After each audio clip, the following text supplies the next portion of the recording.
sitting in my car in front of some guy's apartment building, waiting to pick something up off Facebook Marketplace. Just waiting. Guy comes out of the house next door and just starts barking at me. I'm blocking his driveway. Just for a minute. I'm literally just sitting there for a minute. Is that on my driveway? And something in me just snapped. I went off on this complete stranger, cursing, yelling over a driveway. I drove home, walked into my kitchen. My wife asked me, "What's up?" And for the first time in I don't know how long, I didn't say I'm good. I said, "I'm so angry." So, you're angry? Well, I'm Seth. I'm a recovering quitter. And this channel is all about the real work of changing, not from the mountaintop, not after you figured it all out, but from the middle of it, while it's still hard. Today is step 1 of the 12 steps of the recovering quitter. Admit it. Step 1. By the end of this video, you're going to understand what it actually means to admit something is wrong, not just say the words, but really get there, and why the admission is as painful as it is the only way starts everything else. I admit it. By the end of this video, you're going to understand what it actually means to admit something is wrong. Not just say the words, but really get there. And why that admission, as painful as it is the only thing that starts everything else. I know because I lived it. 2 years ago, I wound up tighter than a Swiss clock and no idea why.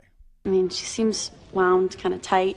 Before that driveway moment, before I even knew how bad it had gotten, I was just wandering. Dark, quiet, a lot of TV. I was half-assing my way through what was supposed to be my next chapter in real estate. I'd finished a project and was now home again, technically unemployed. At least that's how I felt. I'm an out-of-work hairdresser. I'd obsess over a house I wanted to buy, ruminate on it for weeks, and then really not go after it. I can do the thing. My grandfather used to say, "You have to throw enough shit at the ceiling and something will stick." I always loved that saying and almost never put 100% into anything. I was just staring at my problem. No idea how to change my situation. I was paralyzed. I would take these internet calls trying to sell me a real estate program or new tool for my Airbnb. And I started snapping at one of the guys on the other end. Faster, Marge, faster! The snapping turtles are massive! I was convinced he was just upselling me. So I was pushing back, getting aggressive. And he just said, "I don't need this, bro." And he hung up. I knew he was right. The embarrassment hit first, then the rage, but underneath it, I knew. I wasn't really trying, not really. I was afraid to network, afraid to call even the low-hanging fruit. I was scared. I was afraid to start. The project with my brother-in-law, I'll talk about that some other day, was technically over, but it was hanging over me like a dark rain cloud. The anger had been building for months, and I was letting strangers absorb it. That's what denial looks like from the inside. It doesn't feel like denial. It just feels like everyone else is the problem. So I'm driving home from that driveway, still buzzing with adrenaline and shame. Walk into the kitchen. Wife asks me, "What's up?" How are you? I instantly broke down a bit. I said, "I don't think I'm okay. I'm so angry all the time. Something's wrong and I need help." That was step 0.1, the surface admission, the one that got you into the room. But what nobody tells you about admitting it, saying the words out loud, isn't the same as really getting there. Great, you've pinpointed it. Step 2 is washing it off.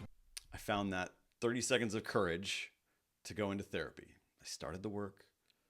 And for months, I took my anger into that room and put it on the table and pointed it at everyone else. My brother-in-law, the market. I would basically yell at the therapist. I was in therapy and I was still in denial. Months and months went by. The anger persisted. The real admission, the one that actually changed something, happened very slowly. I admit it. There wasn't a clean moment. It was more like a fog lifting. I started to catch myself mid-thought, mid-rumination. I'd be driving or walking and I'd be in the middle of some angry internal argument with my brother-in-law in my head, replaying what he did. What should I have said? Why was he wrong? And then I'd catch myself. I'd stop. I'd take a big breath. And the thought would actually subside. Deep breath, deep breath. Deep breath. Rob Dial, in his book Level Up, talks about this. You can't control your first thought, but you can control your second thought. That moment of catching yourself deep in that rumination, that gap, that's where the choice lives. And in that gap, I started to see something I didn't want to see. How I reacted, my angry outbursts, my sarcasm, the way I handled conflict with my brother-in-law. These things had a serious cost. The relationship didn't fall apart because of him. Not all because of him. It fell apart because of both of us. I had spent 2 years refusing to look at my half. I was admitting that, really owning that, was the hardest thing to realize, and one of the hardest things I've ever done. It was also the first time I felt the weight start to lift. The anger really wasn't about the driveway. It wasn't about the sales calls. It wasn't even really about my brother-in-law. It was about me quitting on myself, not really trying, letting fear make every decision, and then being furious at the result. The anger was a symptom. You're angry. The quitting was the disease. So raise your hand. Leave a comment if you now realize you quit something because of fear. So what does admitting it actually look like? What does it mean for you? It doesn't have to be a breakdown in a kitchen. It doesn't have to be therapy. It can be quieter than that.